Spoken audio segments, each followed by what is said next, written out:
Good morning. I'm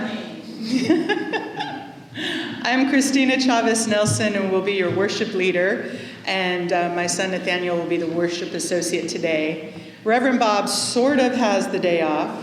You will see him in our choir and sometimes working the camera, which is good because he needs to get used to having time off since he will be retiring deservedly in June. So I'd like to welcome all to this gathering of First Unitarian Universalist Church of Stockton, whether you chose to visit us through the YouTube or in person today. We hope that you will find here what you are seeking. Stockton is the most diverse city in the United States, and here at First UU, we are proud of the diversity, for we and our members from across the great Central Valley of California are a community of individuals holding many different beliefs, coming from many different places, and each progressing on our own journeys of life and faith. We join together in our commitment to care for humanity, to shape a better, healthier, and more hopeful world. We promise to accept and encourage all those persons of goodwill who gather here, recognizing that we all continue to grow and learn throughout our lifetimes. We especially welcome and stand with LGBTQIA2S+ persons, even as we seek to welcome all persons of every age, every ability, every status, and every shade of skin pigment. We strive to make our community a place of peace and acceptance, love and nurture, even as we challenge ourselves and others to live more faithfully to the values of Unitarian Universalism. Now for the announcements portion. Today there will be a Zoom program council at 2 p.m. and all are invited to attend. If you would like an agenda, I can email it to you after the services, and Reverend Bob can make sure that you get the Zoom codes forwarded to you. It definitely helps in planning the rest of our liturgical year. We are currently still without a pianist, but we are fortunate to have our music director, Ian Kirk, who will be helping us through the hymns. And we definitely have you wanting to check your snail mail addresses in a couple of weeks because a survey is coming out, correct, Jan? From the Commission on Ministry. It is similar to an online survey that was sent to emails last year, but not a lot of people got it. So this is our follow-up to make sure everybody's voices are heard. Now, Jan? There might be someone whose address you don't have. If you're interested in getting one, just see me after the service and give me your address and I'll make sure you get one. Okay. And I'm going to repeat that on the mic for those of you that are like me, hard of hearing. You can talk to Jan Werner Howard after the service to make sure that your addresses are accurate if you have not been receiving mail from our First UU, or maybe you moved. Now, there's only one other announcement. The board has not yet met since the new CDC guidelines about masks. I see all of you are masked. Obviously, that is to protect yourself and others, and I thank you for that. We are only going to take masks off when we're at this mic far away from all of you until the board actually votes to either follow the CDC guidelines or, as California has already stated, congregations and businesses can do what they feel is best to protect their members. And say thank you to Ian for his very happy opening prelude, which will go into our opening words. Good morning. Our words are adapted from a writing by Egbert Ethelred Brown.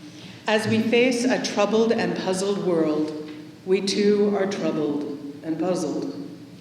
As our fond dreams remain unrealized and our bright hopes of yesterday wither in the bitter disappointments of today, and frustrated we bow our heads in despair, nevertheless, we come to this house of worship, this place of prayer.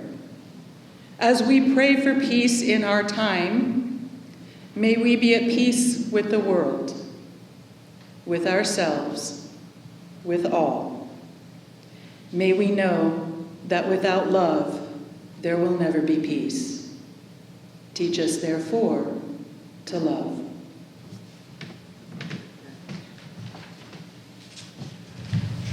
I kindly ask Jan Werner Howard to light our chalice. Please join us in the chalice lighting by reading the words by Robin Wall Kimmerer in your order of service aloud with me. Ready, begin. Even a wounded world is feeding us. Even a wounded world holds us, giving us moments of wonder and joy.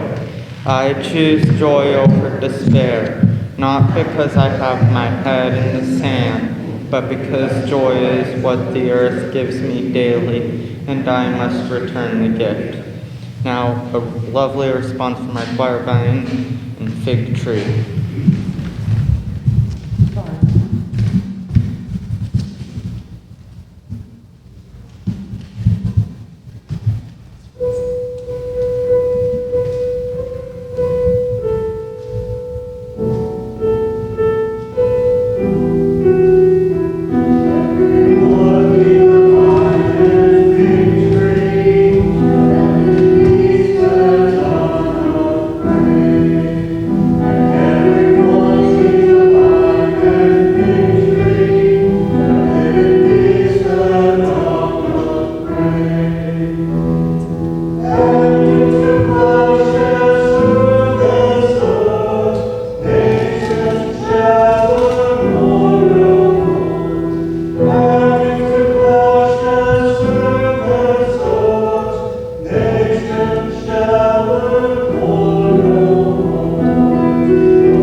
Please stand as you are willing and able and sing hymn number 162, Gonna lay down my sword and shield. Following the hymn, we will greet our neighbors.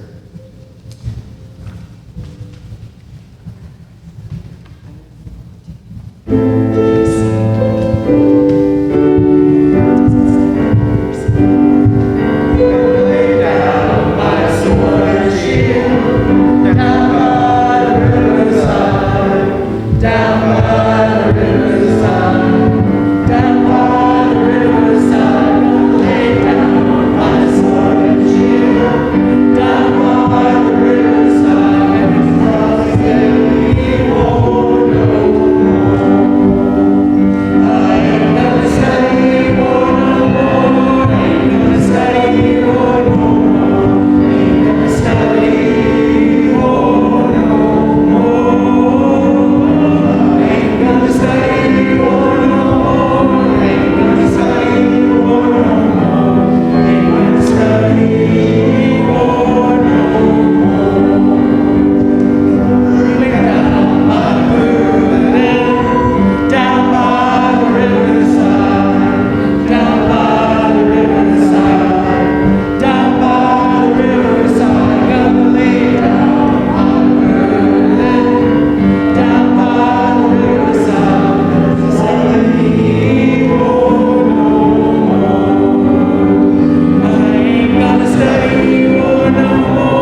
formation.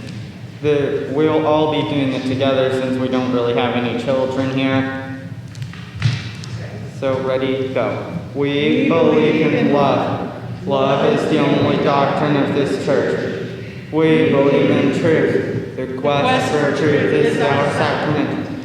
We believe in helping others, and service is our prayer. We believe in the sacredness of life, to dwell together in peace, seek knowledge and freedom, serve humanity in fellowship, and cherish the earth and its creatures. This do we covenant, each with the other. Now, our story for all age will be The Bird's Peace by Jean Craig George and illustrated by Tad Brand.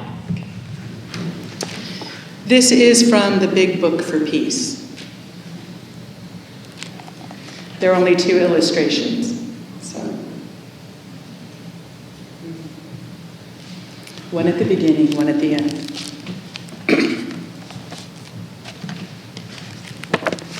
Put this out of the way.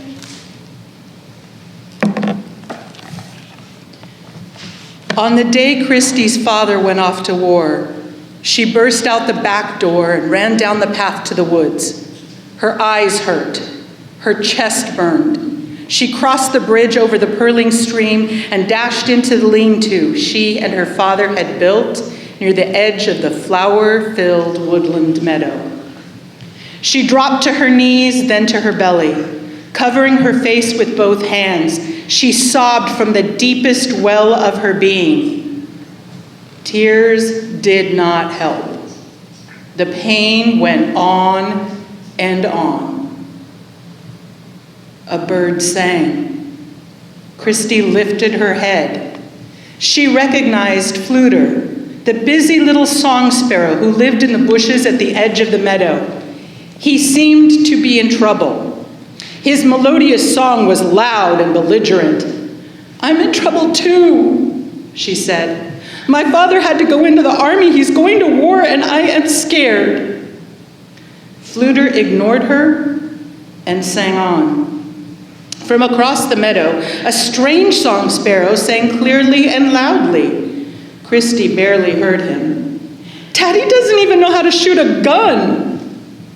Fluter flew to a sumac bush, thrust out his spotted tan breast, and sang again. "Suppose bombs fall on him." Christy began to cry again. "Or an enemy tank shoots at him." Fluter went on singing. After a few moments, he flew across the meadow and boldly sang from a raspberry patch. Dulce, his mate, flew off their nest in the thicket, where she had been incubating their eggs.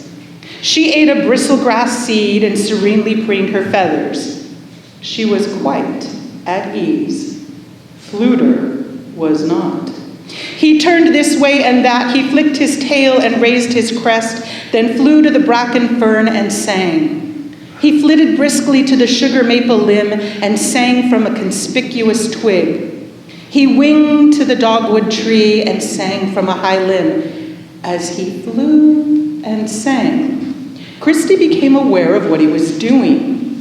He was making a circle, an invisible fence of song around his meadow and his nest in the thicket. Suddenly, Fluter clicked out what Christy's father had told her were notes of warning. Dulce became alarmed. She flattened her feathers to her body and flew silently back to their nest. Christy checked to see what was the matter. The strange song sparrow was in Fluter's raspberry bush. He was pointing his bill at Fluter, who crouched as if he were going to fly at the stranger. But he did not. Instead, he sang. The stranger heard Fluter's "Stay Off My Property" song and swiftly departed. He flew over Fluter's invisible fence of song and alighted on his own sapling. There he sang at Fluter. Fluter flew to the sugar maple limb on the border of his territory and sang right back at him. The stranger answered with a flood of melody from his trees and bushes. When each understood where the other's territory lay, they rested and preened their feathers. Christy was fascinated. She sat up and crossed her legs. "Even Daddy doesn't know about this," she said. Putting her chin in her hands, she watched the birds until the days-long shadows told her she must go home. And all that time, Fluter did not fly or sing beyond the raspberry bush. Nor did the stranger come back to Fluter's territory. But sing they did, brightly and melodically, while their mates sat serenely on their brown splotched eggs. "Dear Daddy," Christy wrote that night, "I know how the birds keep peace."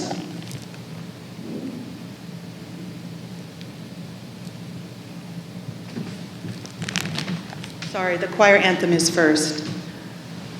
It's What the World Needs Now. And then will be our candles of joy and concern. Thank you, Ian.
For the people of Ukraine and the protesters in Russia.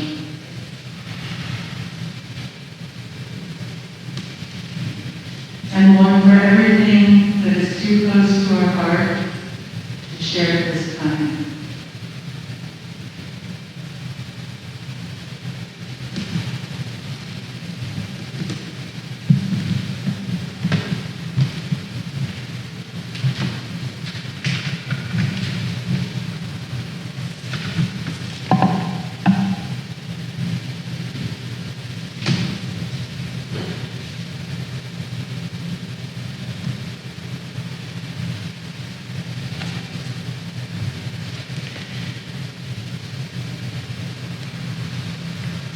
We will now take a quiet moment of meditation, contemplation, or prayer.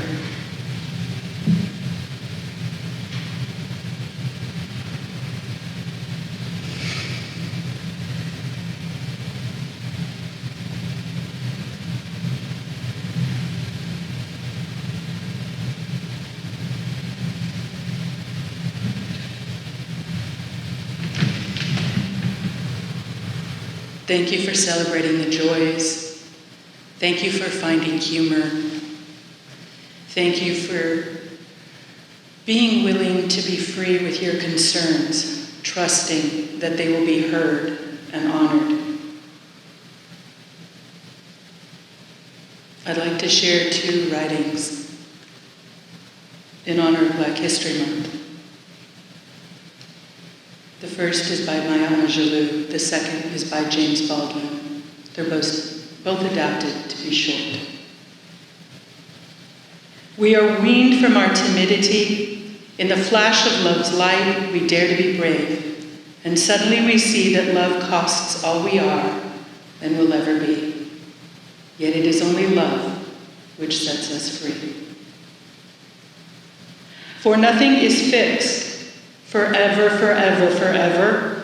It is not fixed. The earth is always shifting. The light is always changing. The sea does not cease to grind down rock. Generations do not cease to be born, and we are responsible to them because we are the only witnesses they have. The sea rises, the light fails, lovers cling to each other, and children cling to us. The moment we cease to hold each other, the moment we break faith with one another, the sea engulfs us, and the light goes out. I would add that these candles and your listening shows that we are not letting go of each other, and the light will not go out.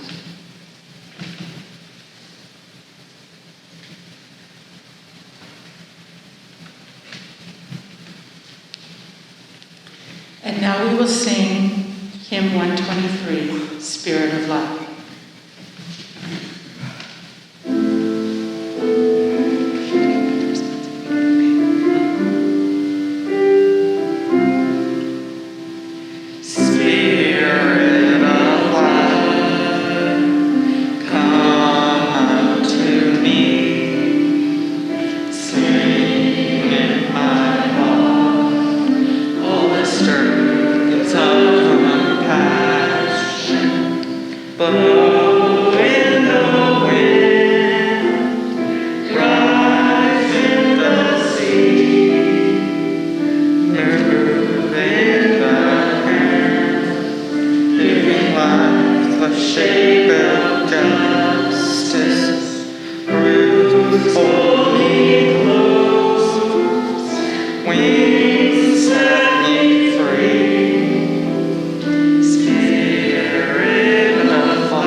The sermon today was fundamentally changed because of the news of the world.